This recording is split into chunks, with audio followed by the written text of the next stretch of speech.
Recording in progress.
Okay, we are right on the top of the hour. Welcome everybody to today's course.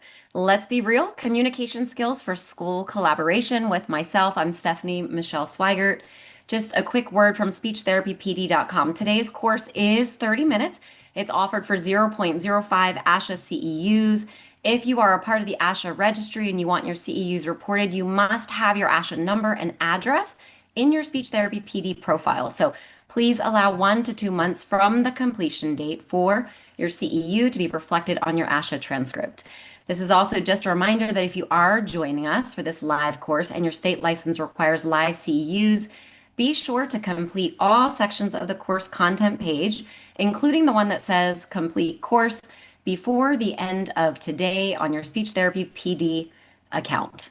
And then they are telling you guys all enjoy the course. All right, so here we are. I'm going to share my PowerPoint with you guys now and get this going. You might be seeing the sun setting literally in my mirror. It was like perfect timing. I'm coming on and I'm like, the sun's going down in Los Angeles behind me. Hello, everybody. Again, I'm Stephanie Michele Sweigart. I help educators and clinicians bring mindfulness practices and compassion and clear communication into their day-to-day work that we're doing so that some of those hard, icky, and tough conversations might feel a little bit easier and that your collaboration can actually work and thrive. I am a certified teacher of mindfulness meditation. I'm an SLP. I am certified for teaching professional development in the state of California.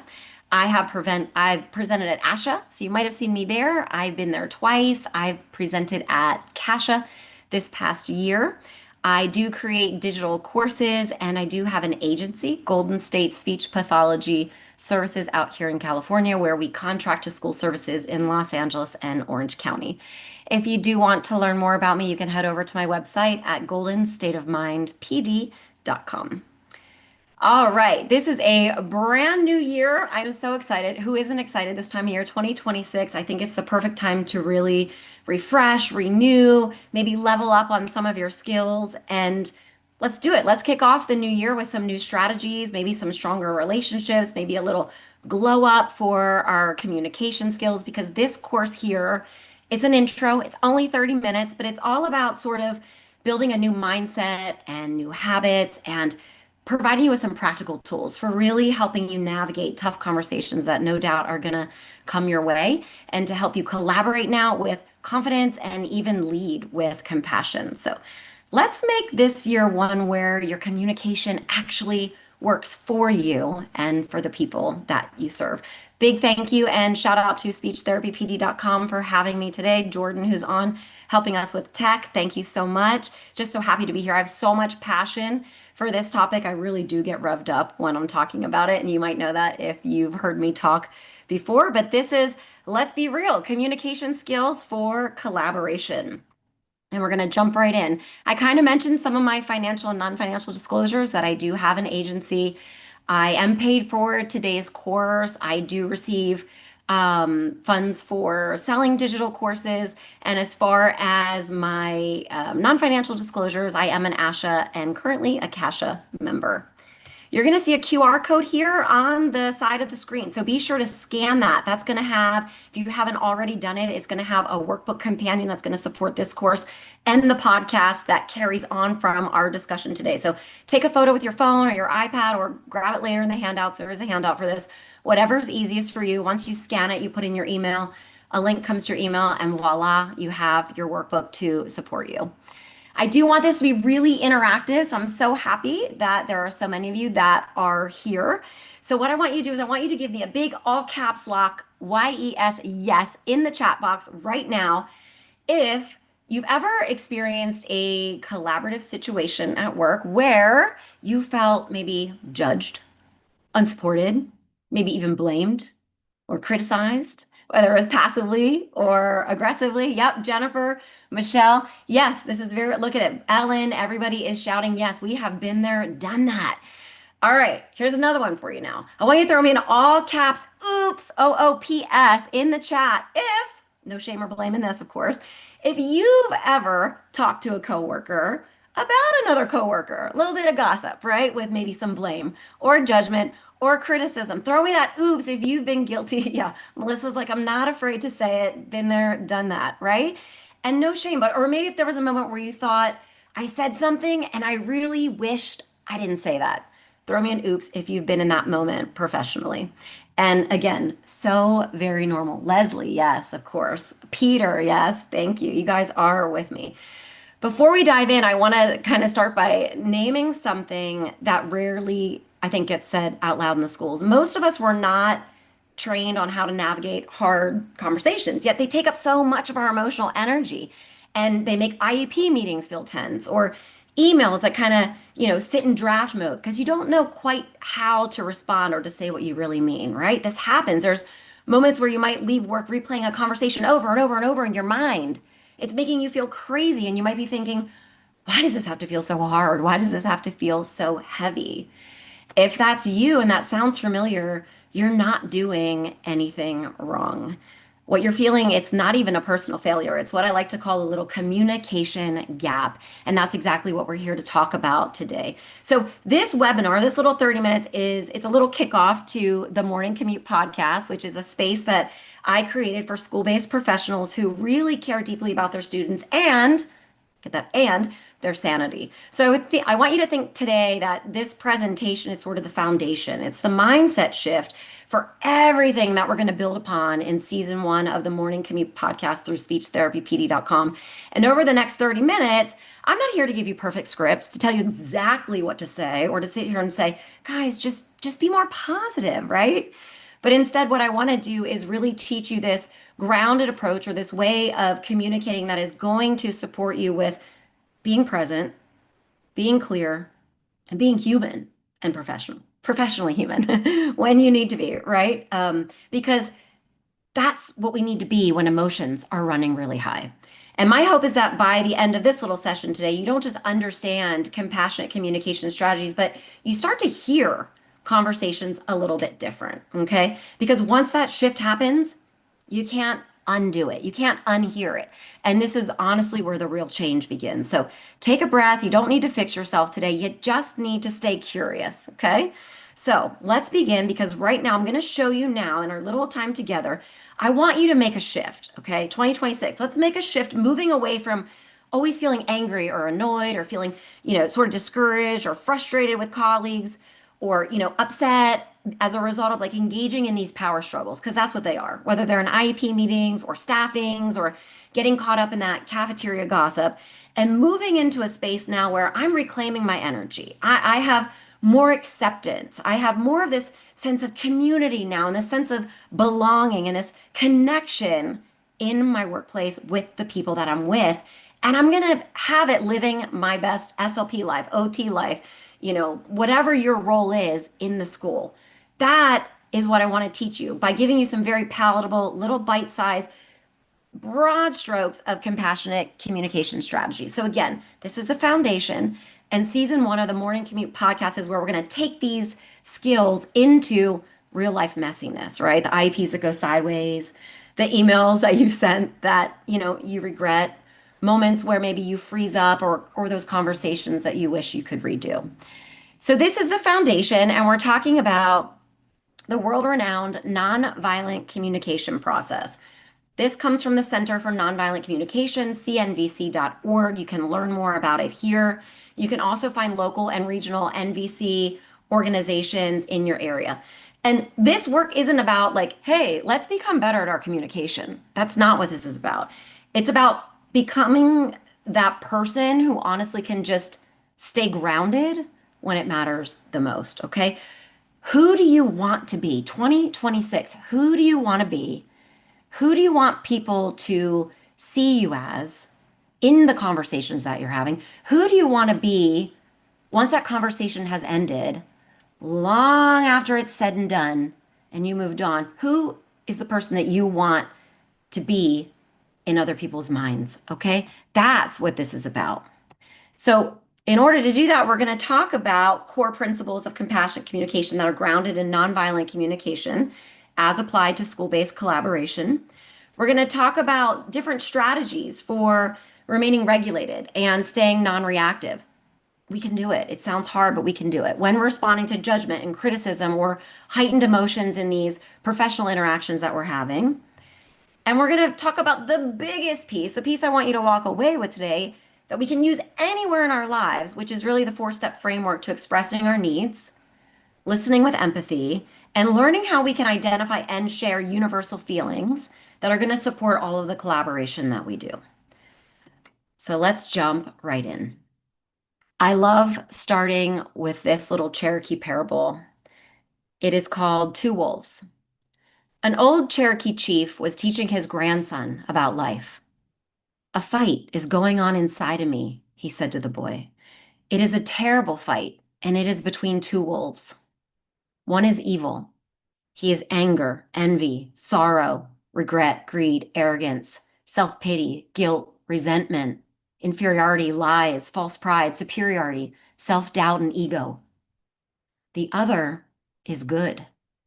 He is joy, peace, hope, love, serenity, humility, kindness, benevolence, empathy, generosity, truth, compassion, and faith.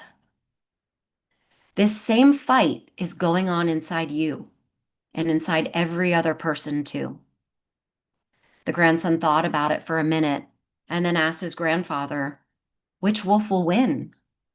And the old chief simply replied, "The one you feed."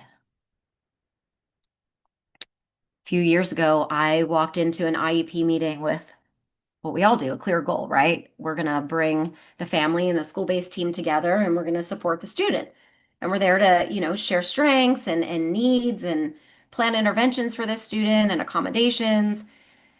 And a little backstory, first thing you need to know is this was going to be the first time that the family was going to hear us say that their child had characteristics of autism. So we were going to be bringing that up. It sounds pretty straightforward, right? This is what IEPs are.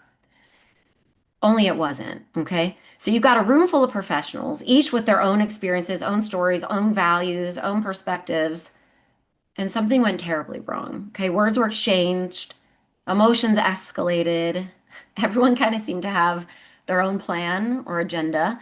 And in that chaos, the student, the whole reason we're there in the first place, it was like they were invisible. It was like it wasn't about them anymore. And I don't know if you've ever been in a meeting like that. And when it was all said and done, we everybody left that meeting feeling defeated. Some people angry, some hopeless, mom devastated. It was a mess of an IEP. And I reacted immediately once I left. I went back to my office and emotions flowing and tension high. And I pounded off an email out of frustration and judgment, full of you statements to the person that I was blaming for the breakdown that happened in the meeting. One of my team members, a colleague. Don't recommend doing that. And as soon as I hit send, like it was that moment of like, when you start to cool down and you think back, like, what did I just do? It was a disaster. I allowed my emotions to literally hijack my intention. And what was my intention? I wanted to make things right for the student. I wanted to have successful IEPs, but what I did was I created separation instead of connection in that moment. And here's the hard truth. We know this. This isn't anything new. Emotions are powerful. They're very powerful. They carry information about our needs, about things that matter to us, about our values. But when they take over, they blind us. They can blind us to the humanity of the person who is in front of us. We forget what's that person's intention. What are their vulnerabilities? What are their desires? What do they think that's best for this student? And in IEP meetings, we're there to collaborate. We're there to, serve this higher purpose. But instead, what happens is a lot of times we get caught in these tougher IEP moments in blame and defensiveness and playing volleyball and going back and forth and misalignment. And we hurt the very thing that we're trying to protect in the first place. And that's that connection piece and serving the student and their families. So the lesson I carry from that day, and I'll always remember that, and I'm not friends with that person anymore. Like I burnt that bridge. That's over and done. There's no getting that back. But the lesson I carry from that is simple and profound. It's that when we lose sight of why we're here, the purpose, the student, maybe this shared mission of all the team members, emotions can hijack us. And when they do, collaboration can fail. And I think to lead others, to lead yourself, to connect, and to make that real impact in our job, we have to pause. We have to slow down. We have to reflect. We have to show up clear minded and with compassion, even when those stakes are high. And I know I am 100% responsible for my experience in any relationship. It took a long time to learn that because we all want to blame. But when we're collaborating, I know that I want to be someone who's bringing that compassion and that empathy and that encouragement and that support to other people when they need it. I want to be like the good wolf. I want to be the good friend. I want to be the good business owner. I want to be the good mentor. I want to be the good colleague, someone who shows kindness and generosity and peace and joy. And in much the same way, I want to be able to be that for myself when I'm going through my own trials and tribulations, right? I want to feed the good wolf. So thankfully, these compassionate, because this story I share with you happened, earlier on in my career, these tools came along and by doing the work and learning compassion communication strategies, that's what I did. I began feeding that good wolf, right? That wolf of joy and hope and peace and ease and love and all of that. And you can too. You can too. I've been able to be more present for others, more focused for others with these strategies I'm going to share, show better, active listening, share compassion, have more empathy for myself, for others, and collaborate in a more effective way that's now fun and friendly, even when we disagree. One where we can acknowledge each other and still hear one another and still have connections even when we disagree. And that's the healthier way to do it when we're advocating for our needs. So these strategies have set me up with the skills that I really needed to be able to be in these teams that are super dynamic, because that's what collaboration is, all these different people with ideas and thoughts and personalities. And that's my hope for you, that you really take these principles and practices and consider being open-minded and adopt them into your life. I know it's easier said than done, but it's possible. It's a choice and it's possible. So that you start to see some of these results that I've seen and that I continue to see for other people who have been introduced to nonviolent communication and these types of communication strategies. I stand firm in my belief that the person is the professional. The more we support ourselves and build ourselves up, not just with technical skills, but with soft skills, there we are. I think the more of the professional or the person we're going to be when we show up to collaborate and support with others. So that's your question. That's your homework that really lies here, is we all have the good wolf and the evil wolf inside of us fighting a terrible fight. Which one will win? In 2026, which one will you feed? All right, nonviolent communication. It comes to us from Dr. Marshall Rosenberg. He's a founder for the Center of Nonviolent Communication. It's an international organization that his whole purpose was peacemaking. And his approach is used actually in over 35 countries across the globe, even in big businesses, for the very simple reason that it works. But the only catch is it only works if we practice it and experience it in our lives. He's got a great book out there, Nonviolent Communication, A Language of Life. It's a resource in your workbook.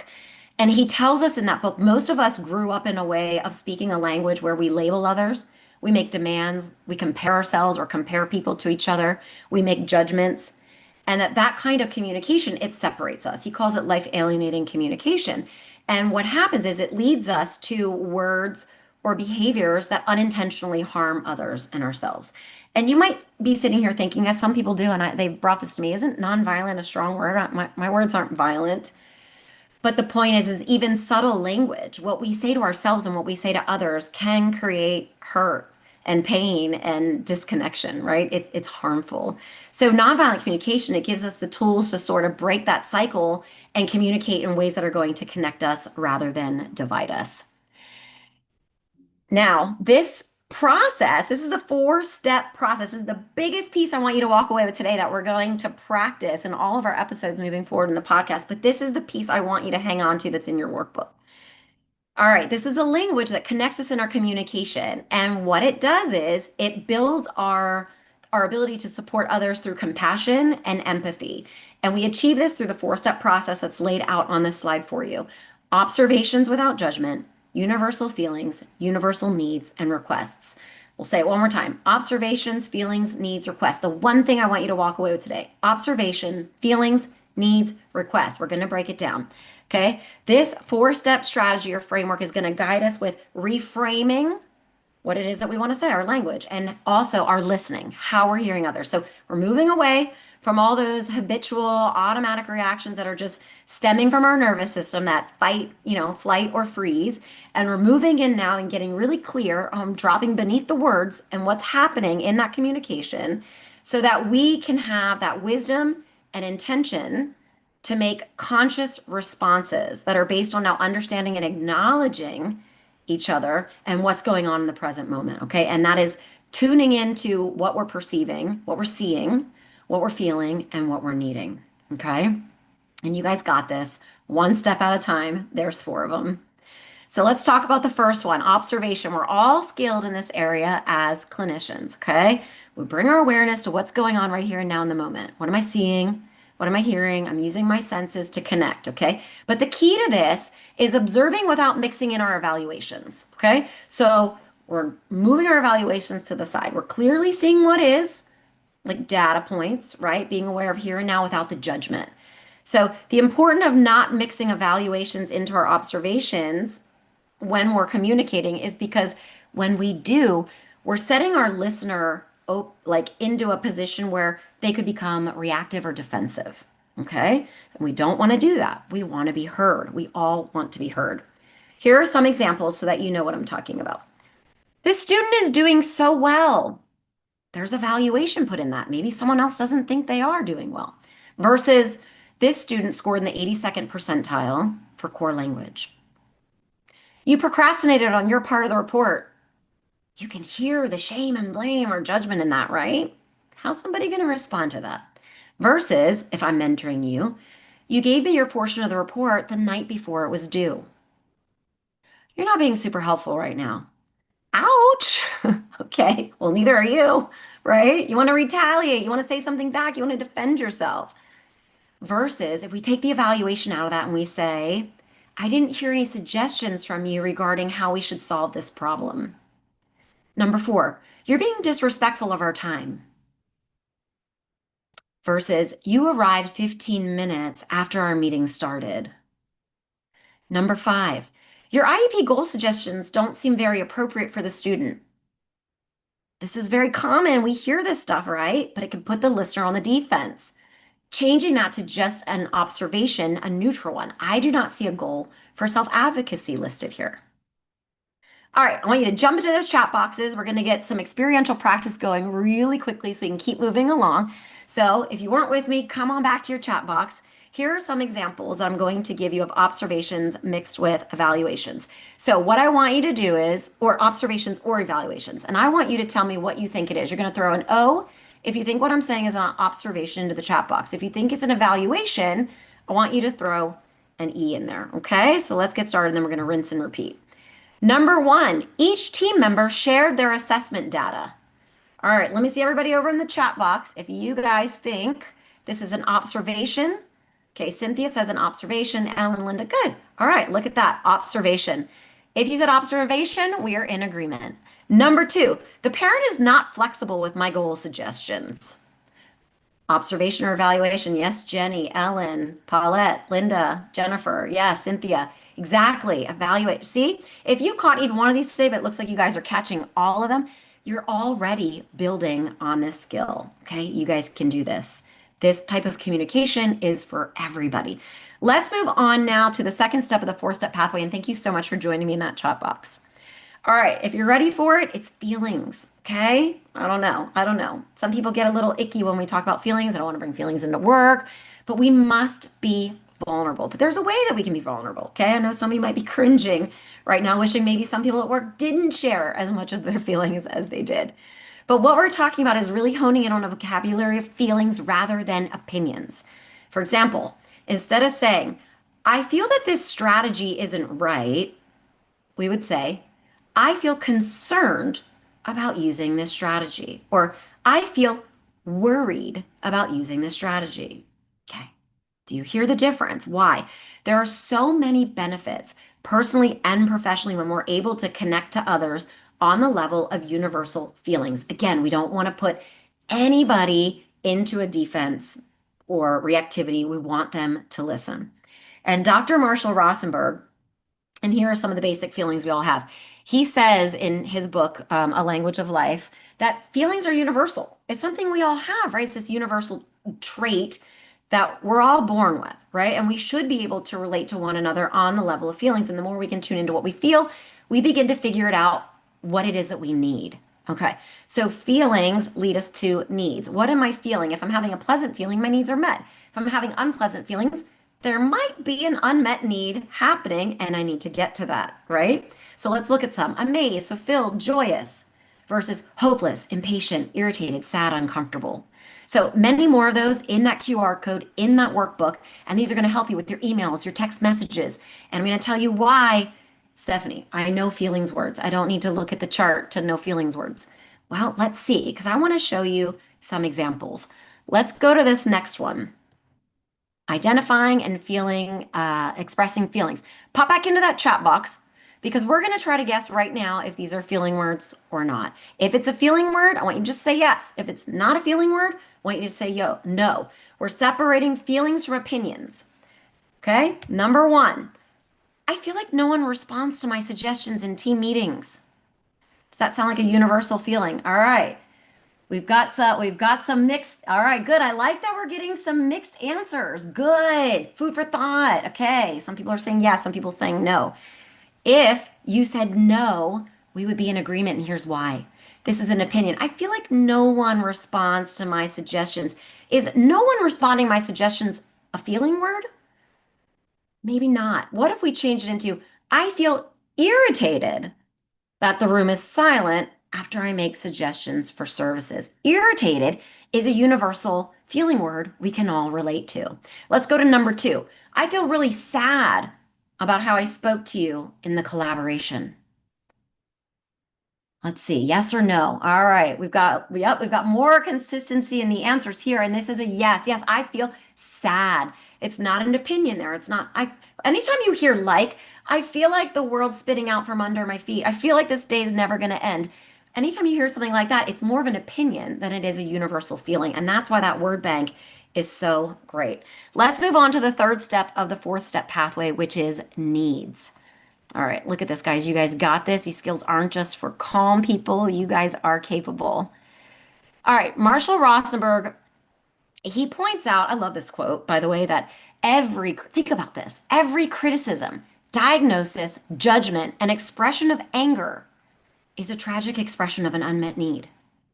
Wow, so powerful because he's saying at the root of all of our feelings, our needs, right? Whether they're needs that are met or not met. And if someone's criticizing you, diagnosing you, judging you, spouting anger at you, it's just a tragic way for them to tell you they have needs that are not met. So powerful.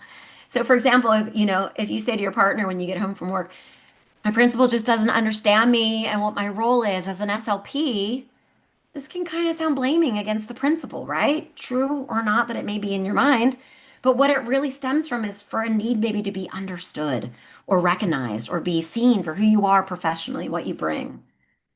So we could say, I feel frustrated. I really have a need for my principal to understand my role as an SLP. It's just a reframing, moving away from that judgment. If you're saying, you know what, I asked for help so many times and that district just doesn't care and thinks I can handle all this work. Nobody's ever said that, right? This really stems from a need for more support, more help, or more understanding as to your caseload and your workload. So, summarizing that, when we come from this place of blaming others or criticizing others or judging others at work or at our home or in our organizations, what we're really doing is we're using this separating language, this life alienating language to express our innermost needs. But when we do this, we're creating a disconnect in that collaboration or in that relationship, whoever it may be with. So when we're doing it in that alienated way, blaming, shaming, anger, we're putting the listener now into a reactive or I imagine defensive standpoint. So being in those positions, we all know it's not going to win you friends. You're not going to influence people, right? You're not building those connections or bridges. You're not enhancing those relationships. In fact, you're doing just the opposite, right? And I don't have to tell you that. You know that can be very disconnecting from another person and you shut down and you don't want to be in that conversation anymore. And it could, quite frankly, elevate the conflict. What we're doing is we're placing too much of a focus on someone else. And these strategies I'm teaching you are going to bring the focus back to you. Okay. We're going to bring the focus back to ourselves and unlayer what we're feeling and what our needs are deep down beneath the language that we're using to communicate. What are our values? What's important to you? What really matters? And how does it play a role in what I'm trying to communicate? So what this means is when we're in collaboration together in a staff meeting or an IEP meeting or on the phone or consulting, our goal is always to be in harmony. We want ease, we want peace, we want open dialogue, we want people to be transparent. We want to hear one another, acknowledge one another. We want to be heard. We want to give space so that everybody has an opportunity to share, right? And we want to know what is everybody wanting and needing so that we can work together in a team to come up with a plan. But then what happens? Along comes this life alienating language in our IEP meetings where, the emotions are getting high and we're having part one, part two, part three because we just can't seem to come together. And then along comes this type of language and we move further and further away from each other and further from coming to a place of agreement that we all respect, that we all feel good about. And then what the conversation's over, the meeting's over, and we're kind of left with that emotional hangover until next time. Dun, dun, dun, dun, that we got to walk in with that family or that advocate or that situation. So if I could give you a walkaway strategy that I think is really critical in these meetings or in these conversations, it would be try asking these three questions. How are you feeling right now? What are you needing in this moment? What would you like to ask of me? Write them down, take a picture, cement them in your brain. The faster that we can connect to needs in a conversation or an email, the more quickly we can start to problem solve on how to meet those needs.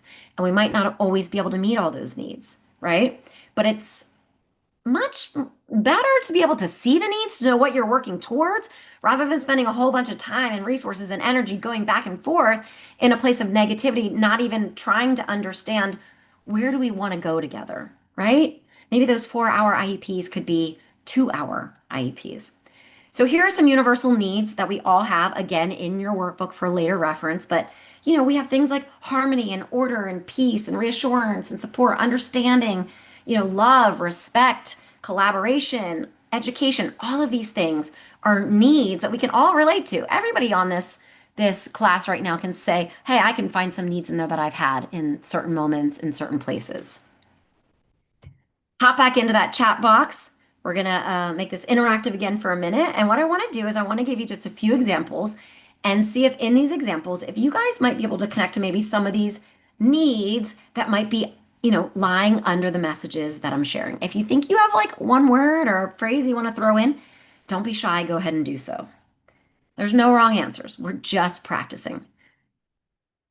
The school psychologist is unreliable. They said they wouldn't have their part of the multidisciplinary report ready for me, or they said they would have their part ready for me yesterday, and I still don't have it. They're so unreliable.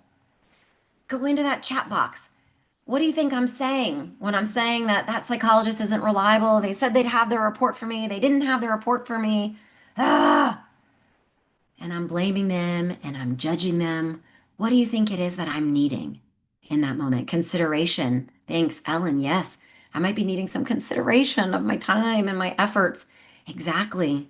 Understanding, Leslie. Yes, respect. Peter, thank you. Yes. And all of these could be true. It just depends on the person and what was their intention, right? So, yes, we do have needs that show up under our words. Let's try this one. All the other professionals in this meeting know more about autism than I do. Okay, talking about myself here. All these other professionals in this meeting know more about autism than I do. What do you think I'm needing when I'm sharing my pain? What am I needing? Yeah, I might be feeling overwhelmed. Yes, that could be a feeling, which leads to what need? Yeah, it might stem from a need for reassurance. Yes, exactly, Ellen. Support. Yes, validation. I love it. Kylie. Yes, exactly, guys. You hear it. It's like you guys were able to quickly pop those in. What was that? Like a second. Boom, boom, boom. It's like it's like musical notes. You just have to drop below the notes and try to figure out, or drop below the lyrics of a song and try to figure out what's going on here. What is it that we're really trying to communicate? So, what would this look like if we change it into the strategies that I'm sharing with you? If we were to take number one and reread it, It might look like this, right? I'm going to translate into a statement using I language with the observations and the feelings and needs we talked about. I do not have the psychologist section of the report, and I was told I would receive it today. I'm feeling frustrated. Hey, Stephanie, we can't go over time too much more. Oh, we're already over time.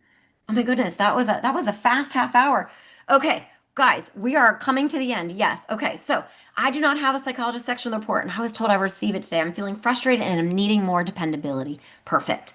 All right. So let's move on to step four. This is the last one and we're done. So this is like 3 or 4 more minutes. If you can bear with me, that would be awesome. This is requests. Marshall tells us at the root of all of our feelings, our needs, and whether they're met or unmet, they're unmet. We just need to make a request and ask for what it is that we need. Okay. So, how do we present our requests in a way that others are going to be willing to listen to us and really hear us and respond in a way that is compassionate? When we request, we have very clear actions that we are requesting other people to take. We don't want to be vague. We want to be positive, clear, and actionable. So instead of saying this to the school psychologist, can you get your report to me as soon as possible? We want to say, hey, can you please have your section of the report to me maybe Friday by 2 p.m.? Okay. Instead of saying to a parent in a meeting, will you support your child with the AAC device at home by modeling core words? Let's tighten that up. We could say, would you model the word eat on your child's AAC device each time you offer them food? Requests are best stated when they are clear, actionable, and positive. So, can you incorporate the student's AAC device into your lessons in the classroom? Let's see. Is that clear, actionable, and positive? No. Let's specify it and tighten it. Can you give your student 5 opportunities during calendar time to answer questions using their AAC device? Can you please read the seizure protocol for this student? Yes, that is clear, positive, and actionable. So, wrapping up now, let me give you one example that flows through all 4 steps in action so you can consider this. Okay, you're in collaboration and a team member wants to write an eye contact goal and you don't agree that it would be appropriate. Instead of saying, you're mistreating the student by doing that, or that's an awful goal, or haven't you heard this is harming, let's put it into the 4 step to complete our time today. I noticed there is an eye contact goal for this autistic student. I'm feeling really concerned. I need a bit more clarity. Would you please explain your reason for this eye contact goal? So, this is a way to reframe our speaking, and it can also be a way to reframe our hearing. When you're listening to somebody else with that criticism and blame and judgment, drop below the words. What are they feeling? What are they needing? What would they like to ask of me? Okay? Again, what are they feeling? What are they needing? What would they like to ask of me?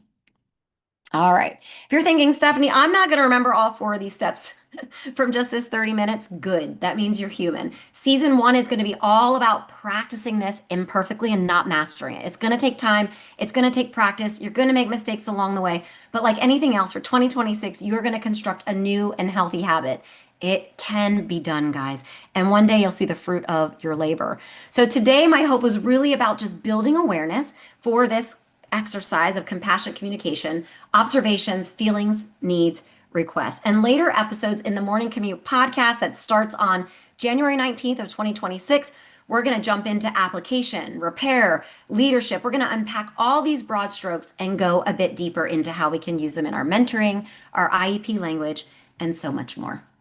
So, guys, thank you so much for going over with me by 8 minutes. I value your time. I hope you valued this and have a strategy you can move into the new year with now. And just as a reminder, if you're joining us for this live course and your state license requires live CEUs, be sure to complete all sections of the course content page, including the one that says complete course, before the end of today on your SpeechTherapyPD.com account.